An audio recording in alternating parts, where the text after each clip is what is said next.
सुबह 9 बजे। આ વાસણ કોણે ધોયા છે કાલે? હું છે એ? કેટલા ગંદા છે? મેં ધોયા છે. કેટલા ગંદા વાસણ છે? આમાં અમારે ખાવાનું કઈ ભલી વાર જ નથી. કાલે એમાં જ ખાધું તું. सुबह 11 बजे।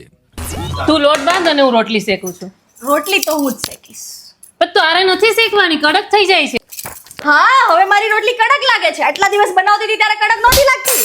કડક લાગે છે તો લાગે છે, દાંત દુખવા લાગે છે ચાવી ચાવીને. અને હકીકત એક્સેપ્ટ કરતા શીખ. બધી વખતે તારી મનમાની ના ચાલે. કઈ નહીં કરું.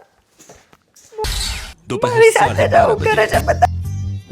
અરે યાર કઈ રડવાનું ના હોય, એમાં એ ઝઘડાળું છે જ. તું સૌથી વધારે કામ કરે બધાને ખબર છે, રાઈટ?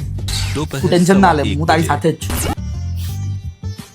તમે કેમ ગુસ્સો થઈને તમારું લોહી બાળો છો? એ છે જ એવી. આપણા ઘરમાં ખબર ને, તમારા જેટલું કોઈ કામ નથી કરતું. હું તમારી સાથે જ છું. આ એ દર વખતે આવું કરે છે. મેં તને બતાવ્યો, આ તો કામ કરતો. નથી કેતો.